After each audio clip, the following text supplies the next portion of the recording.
la primera carta de Pablo a Timoteo, primera de Timoteo, capítulo 1.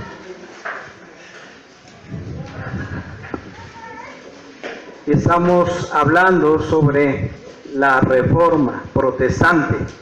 ¿Por qué soy protestante? Tú eres protestante, me decían de niño, tú eres protestante. Yo me quedaba callado. Sí, tú no dices malas palabras. Y yo me quedaba callado y me enojaba, pero después vi que es un orgullo. Si hay orgullo carnal, el decir que somos protestantes, porque aunque yo no era cristiano convertido, yo tenía hábitos que se habían permeado de lo que la fe heredada se había puesto, y uno de ellos era que yo no podía decir malas palabras. Mi mamá nos ponía chile en la boca y nos metía por decir cosas como tonto a mis hermanos. Es que imagínese usted. ¿Y por qué lo hacía? Porque ella había sido criada en una familia evangélica protestante. Así nos decían a los cristianos. Y estamos entonces narrando esta historia. En la Edad Media no se trató solo de dragones y caballeros y escuderos, se trató de ideas y religiones, formas de ser. El hijo de un escudero le dice a su papá, papá, me voy de casa. Ah, pues llévate los perros y llévate tus armas. No, me voy para siempre. Nadie le captó, ¿verdad? Me voy de casa. Cacería, pensó el papá, ¿eh? Pero no, él se iba para siempre. Entonces en aquellos tiempos así era, se iban de casa, iban con sus perros, e iban alrededor del castillo. En este caso el hijo quería irse de casa. Bueno, Martín Lutero se va de la casa que se había construido, religiosa, que se había construido en toda la época de la Edad Media. Y Martín Lutero ya en 1517 inicia esa revolución que ya es posible hacer, porque ya el movimiento económico de ideas se había puesto del lado de un cambio radical que diera apertura a la palabra de Dios. Y vamos a estudiar una de las preceptos que tiene la reforma protestante, y es solo por gracia. Hay otros 4 preceptos. ¿Cuáles son? Esos 4 preceptos los tenemos en una de estas. ¿Dónde quedó? Ahí está. Solo la Biblia. Sí, solo la Biblia. Solo Cristo salva. Solo por gracia. Solo por fe. Y solo a Dios la gloria. Y vamos a hablar del concepto de la gracia. Primera de Timoteo 1:12.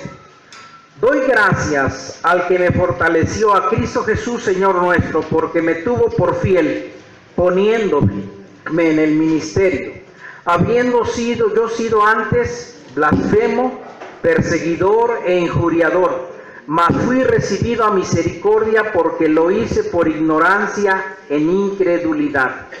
Pero la gracia de nuestro Señor fue más abundante con la fe y el amor que es en Cristo Jesús. Palabra fiel y digna de ser recibida por todos, que Cristo Jesús vino al mundo para salvar a los pecadores, de los cuales yo soy el primero.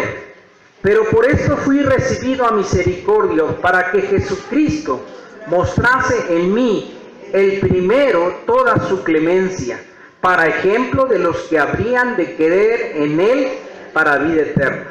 Por tanto, al Rey de los siglos, inmortal, invisible, al único y sabio Dios, sea honor y gloria por los siglos de los siglos. Amén.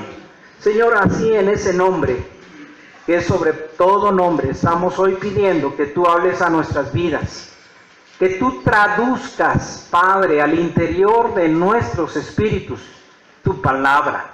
Nos des el entendimiento espiritual, Señor, la comprensión mental, pero sobre todo, Señor, el cambio que requiere nuestras vidas en lo profundo de nuestros seres, de nuestro ser. Señor, te lo suplicamos, te lo pedimos humildemente, en Cristo Jesús. Amén. Solo por gracia. Martín Lutero sostuvo 95 tesis contra las indulgencias. ¿Qué hacían estas indulgencias? Buscar que la gente pagara por el perdón de Dios. Y la tesis 62 de las 95 dice: el verdadero tesoro de la Iglesia es el santo evangelio de la gloria y la gracia de Dios. La gracia es una palabra que había sido olvidada, porque la Biblia se ocultó a la gente. Solo los doctores, sacerdotes y después doctores podían tener acceso al libro de la Biblia, que solo estaba disponible en un idioma, el idioma latín. La Iglesia entonces católica romana ocultó la gracia y apareció la religión por obras. 204 veces en la Biblia aparece la palabra gracia. Para entender el concepto de la gracia tenemos que entender el concepto de pecador. Solo así nosotros podemos valorar. Porque si pregúntale a un ciego cuál es el valor de ver, y un ciego te daría una gran infinidad de razones de por qué quisiera ver, pero solo a raíz de que conoce que hay luz y que se puede ver. Así es que nosotros como personas no podemos entender el concepto de la gracia si no estamos bien apercibidos del problema del pecado. Tenemos entonces que entender el concepto de pecador. Primera de Timoteo 1:15. ¿A qué vino Cristo Jesús? A salvar al pecador. Cristo Jesús vino al mundo para salvar a los pecadores. Si vemos Mateo 1:21, señala el ángel que Jesús, el hijo que vendría, se llamaría Jesús, porque él salvará a su pueblo de sus pecados.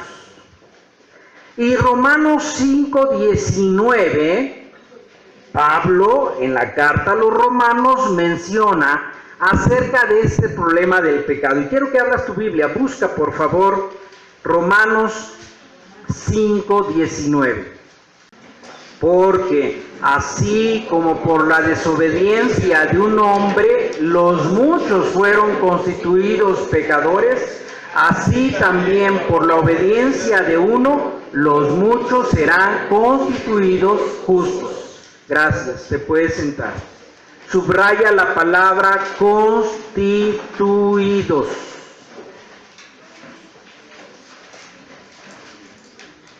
La palabra constituidos.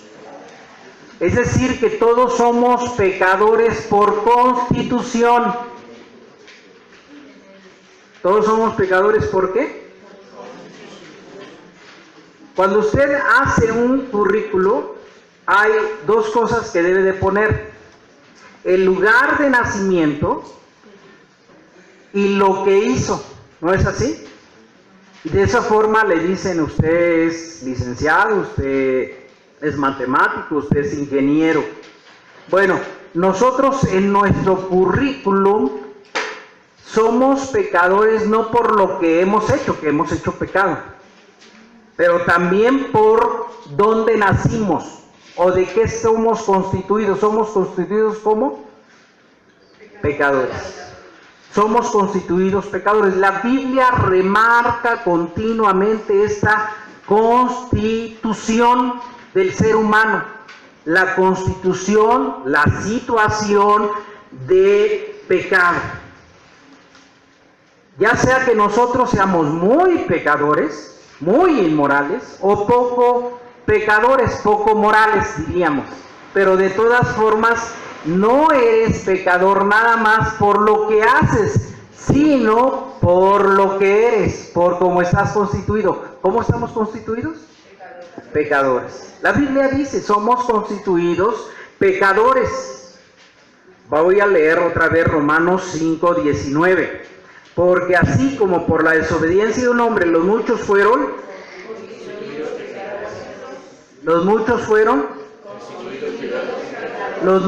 alcohólicos, los que son alcohólicos, las lesbianas, los homosexuales, ¿sí?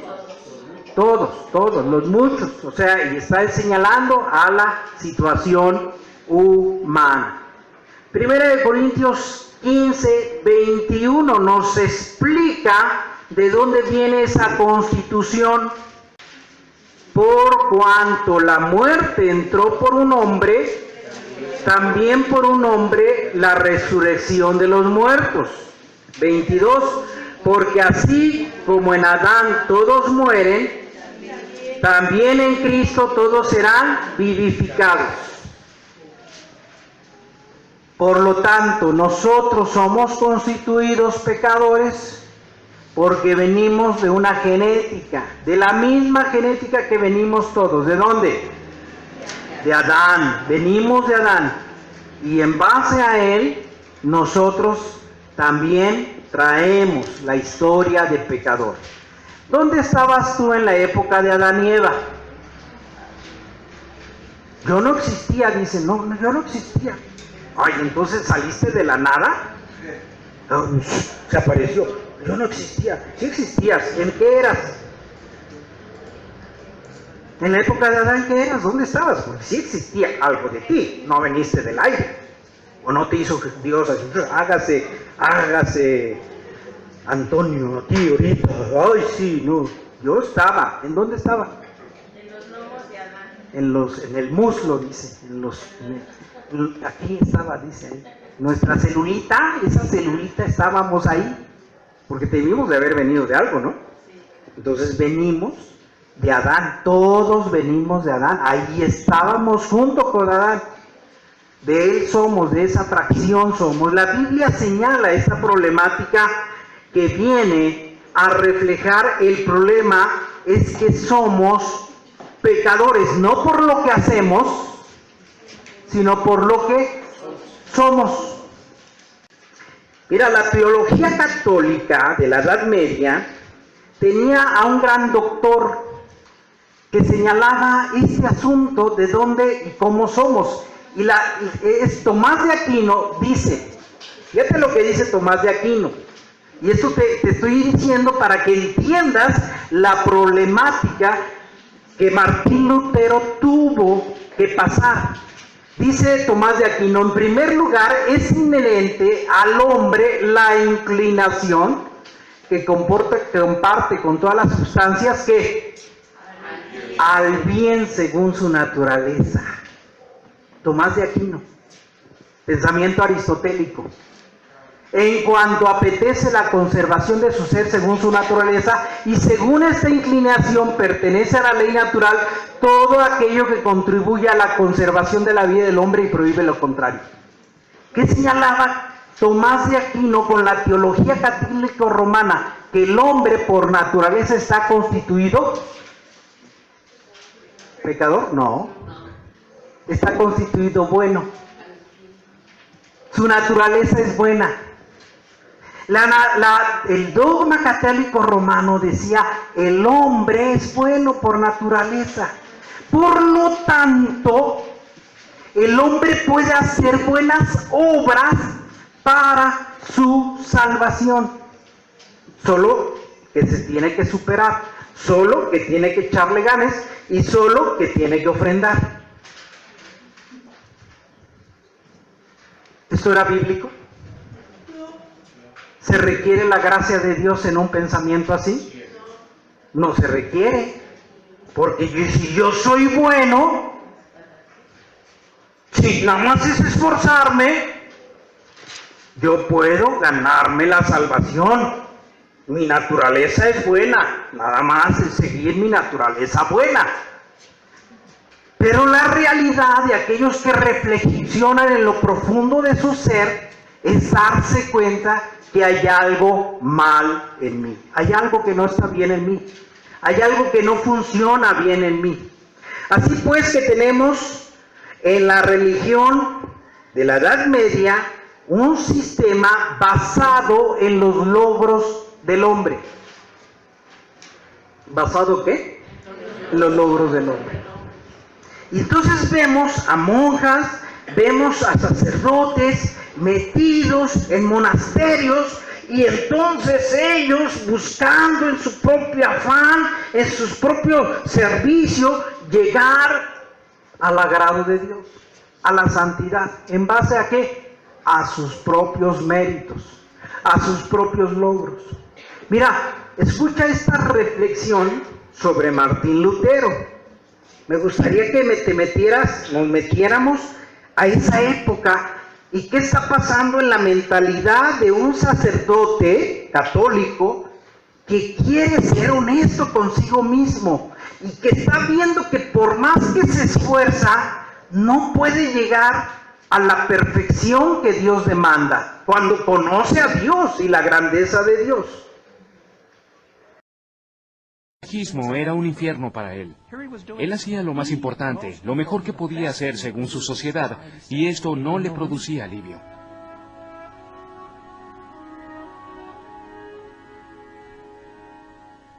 Sin duda su mente se aceleraba y con ella su sensibilidad, pero no hallaba las respuestas y la culpa era extraordinaria. ¿Por qué si el monaquismo ha funcionado para cientos de miles de hombres a lo largo de la historia del cristianismo, conmigo no? ¿Qué hay de malo en mí?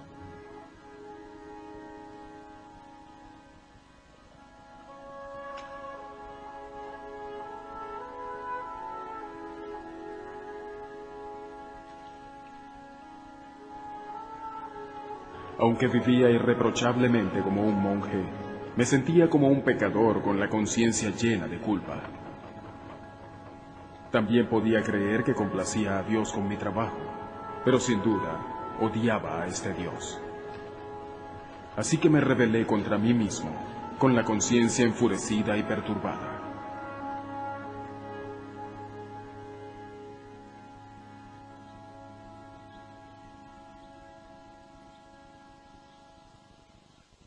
Hizo falta el trabajo y las ideas de otro para ayudar a Lutero a escapar de la prisión de su propia angustia y forjar inadvertidamente el camino de la revolución. En 1511, su orden lo envió a un monasterio más pequeño en el pueblo de Wittenberg. Comparado con Erfurt, Wittenberg era minúsculo, con poco más de un par de pequeñas iglesias y una universidad recién fundada. Pero allí el monje Johann von Stoppitz tomó a Lutero bajo su protección. Stoppitz era un líder de la orden de Lutero y estaba decidido a liberar al joven monje de su ciclo de desesperación.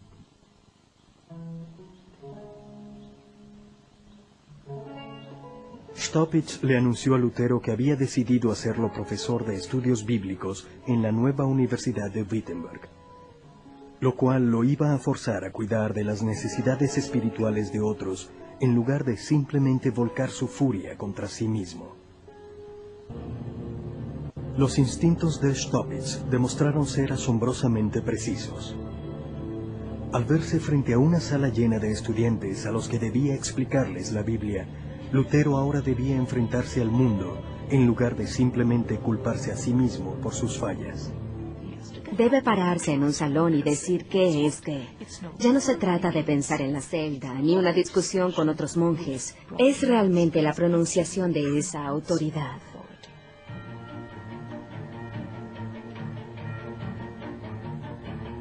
Se entregó a su trabajo, estudiando no solo el texto habitual de la Iglesia, sino también leyéndolo en las nuevas ediciones en griego y hebreo.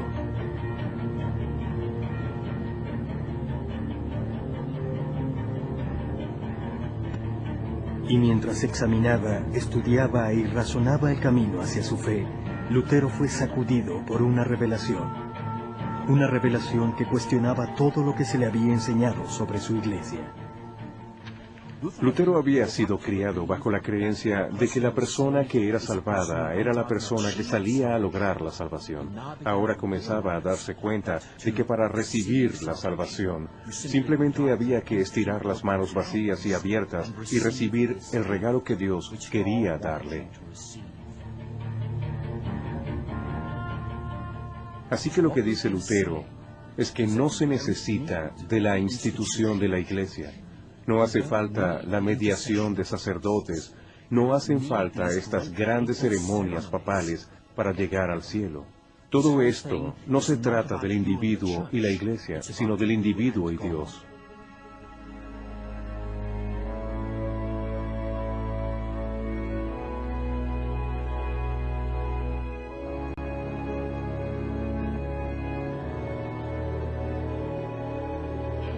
Fue un momento revolucionario. Durante toda su vida, Lutero había creído que lograría la salvación solo a través de los rituales de la Iglesia. Pero ahora se daba cuenta de que la salvación solo podía lograrse directamente entre Dios y el individuo. Ninguna institución terrenal podía creer por nadie, purgar por nadie o interponerse entre alguien y su Dios. En este punto me sentí como si hubiese nacido de nuevo, como si ya hubiese entrado por las puertas abiertas del paraíso.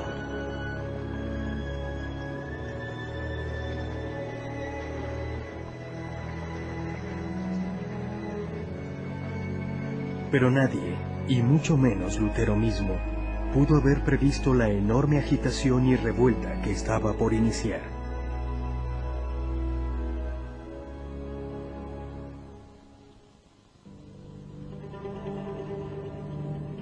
El principal mercado de Tetzel para vender la nueva indulgencia fue Alemania. El pueblo de Wittenberg pronto supo de la oferta de redención que ofrecía la Iglesia.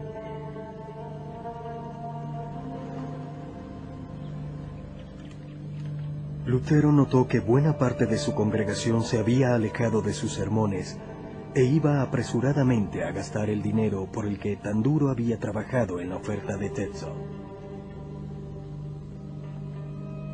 Pero a Lutero su momento de revelación le había dejado un mensaje simple. La salvación era un regalo de Dios, un regalo que se recibía a través de la fe.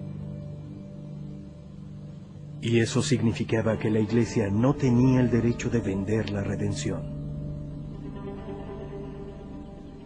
Para él este es un asunto pastoral. Sus propios feligreses le llevan cartas diciéndole que como compraron una indulgencia no tienen que confesarse con él y que están mostrando una seguridad de que están a salvo.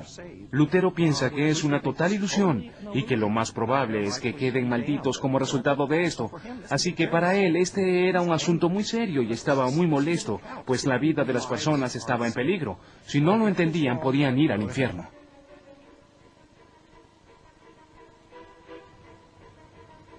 Este monje, que una vez fuera el sirviente más devoto de la Iglesia, ahora se rebelaba contra la institución a la que le había jurado su vida.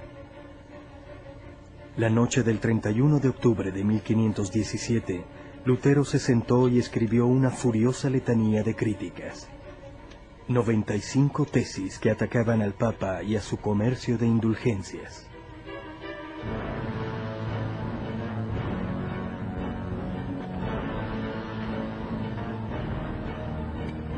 Luego los clavó en la puerta de la iglesia del castillo de Wittenberg.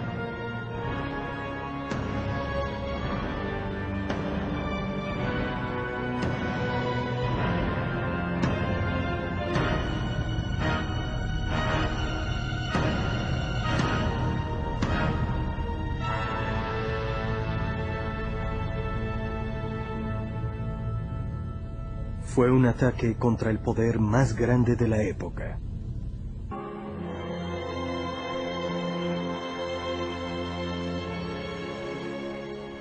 Este es un asunto en el corazón de la fe. Debe ser hecho público. Sin embargo, él convoca a otras mentes, las de aquellos que se atrevan a defender estas prácticas o abusos, para que expongan sus pruebas. Por supuesto, para él las escrituras son la base de la discusión, las escrituras y el sentido común. Aún había muchas discusiones sobre qué tantos problemas quería realmente causar Lutero. Clavar textos en la puerta de la iglesia para su discusión académica era una práctica común. No fueron hechas para ser publicadas. Están en latín, son técnicas, y algunas partes son difíciles de entender. Pero al mismo tiempo es un poco difícil leer el estilo de las 95 tesis, y el hecho de que Lutero esté pensando con tanta fuerza y con sentimientos tan fuertes. Es difícil imaginar que él quería que esto no fuera más que una conversación privada con un alto funcionario de la iglesia.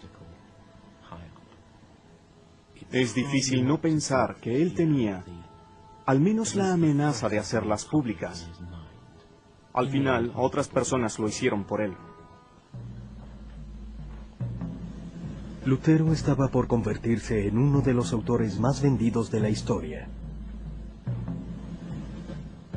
Menos de 70 años antes, otro alemán, Gutenberg, había perfeccionado la primera imprenta del mundo. Muchas imprentas ya hacían circular incontables libros, panfletos e incluso las indulgencias de Leo. Y ahora el trabajo franco de Lutero era copiado y llevado a la imprenta. Las tesis se extendieron como un incendio por toda. Por eso la gracia de Dios es tan importante. La gracia de Dios es más abundante que el ser pecador, porque hay un ser que da su gracia. Y vamos a hablar de esta gracia, la gracia redentora. La gracia de Dios, y un aspecto es la gracia redentora. ¿Cuál es la gracia redentora? Quiero que pongas esta claridad. Efesios 1:7. Efesios 1:7, ¿qué dice? En quien tenemos redención por su sangre, el perdón de pecados según las riquezas de su gloria. La palabra redención. ¿Palabra qué? Redención. O pago. Cuando Jesús fue a juicio con Pilato, Pilato hace una aseveración que el mismo Pilato no sabía qué contundente era, donde dice: no hallo pecado alguno en él. Y eso realmente lo decía porque efectivamente no había mal en él y no hubo pecado en el Señor Jesús. Segunda de Corintios 5:21, te lo voy a decir. Jesús no cometió pecado. La gracia redentora tiene que ver con la disposición que el mismo Dios hace para que hubiera el pago por nuestros pecados. La gracia redentora tiene que ver con el problema del pecado en relación del hombre con Dios. Esa gracia redentora nos abre la puerta al perdón de pecados. Pero no es suficiente esa gracia, o la gracia se puede dividir en otra gracia, la gracia de la sustitución. La gracia de la ¿qué? Sustitución. Cuando Jesús está en el juicio, Pilato dice: no hallo ningún mal en él. El pueblo sigue insistiendo en que sea crucificado, y entonces Pilato aprovecha a un evento que se venía realizando de tiempo atrás, de que se podía canjear al que se iba a crucificar, sustituir, y entonces saca a un hombre. ¿Cómo se llamó ese hombre? Barrabás. Y entonces les ofrece, ¿a quién? Les pregunta, ¿a quién liberó? ¿A Jesús o a Barrabás? ¿Y a quién liberó? A Barrabás. También la gracia tiene que estar completada su obra en nosotros a través de la sustitución. Barrabás somos nosotros, pecadores que no merecemos el agrado de Dios, sino seguir viviendo nuestra vida como podamos vivirla. Pero Dios ofrece en sustitución a nuestras vidas. Génesis 22:13, que dice: entonces Abraham alzó los ojos y miró, y aquí un carnero trabado por los cuernos en un matorral. Y Abraham fue, tomó el carnero y lo ofreció en holocausto en lugar de ¿quién? De su hijo. Sustituye el carnero por su hijo. Lamentaciones 5:7. Nuestros padres pecaron, ya no existe, y nosotros cargamos con sus iniquidades. Una sustitución de pecado. Levítico 16, 21, 22. Después Aarón pondrá ambas manos sobre la cabeza del macho cabrío y confesará sobre él todas las iniquidades de los hijos de Israel y todas sus transgresiones, todos sus pecados, y poniéndolo sobre ¿quién? La cabeza del macho cabrío enviará al desierto. ¿Qué era el macho cabrío? Un sujeto de sustitución. Sustituía. La gracia de sustitución está presente al momento en que Cristo Jesús va a la cruz y se presenta ante la muerte. Al morir Él, me sustituye en mi muerte. Isaías 53, 4 y 6. Ciertamente llevó Él nuestras enfermedades y cargó con nuestros dolores. Con todo nosotros le tuvimos por azotado, por herido de Dios y afligido. Juan 10:11. Yo soy el buen pastor. El buen pastor, ¿qué hace? Da la vida, sustituye su vida por las ovejas. Gálatas 2:20. Con Cristo he sido crucificado, y ya no vivo yo, sino Cristo vive en mí. Y lo que ahora vivo en la carne, lo vivo por la fe en el Hijo de Dios, el cual me amó y se entregó a sí mismo por mí. Nosotros somos perdonados por la gracia redentora de Dios. Y nosotros ahora vivimos en una nueva vida por la gracia sustitutoria de Cristo Jesús en nuestras vidas. Por eso nosotros podemos vivir en una nueva vida. Pues ya no vivo yo, mas Cristo vive en mí. Esto en la mente de Martín Lutero, que todavía estaba empezando a entender el propósito de Jesucristo en la vida del hombre, para él fue una revelación. Y señala en su testimonio que para él, que pasó de sentir a un Dios enfurecido, con ira sobre su vida, cuando se dio cuenta que esa ira de Dios había caído en su Hijo Jesucristo y que Jesucristo había pagado completamente por sus pecados, y que en la resurrección de Jesucristo estaba su propia vida, comprendió por fe que ahora él estaba perdonado y que él ahora gozaba de una nueva vida. Ha ocurrido entonces la gracia. Esto era y es una revolución de vida. Una gracia es la puerta abierta al cielo por la fe en Cristo. ¿La tomas o la dejas? Pablo diría en 1 Timoteo 1:17, por tanto, al Rey de los siglos, inmortal, invisible, al único y sabio Dios, sea honor y gloria por los siglos de los siglos. Amén.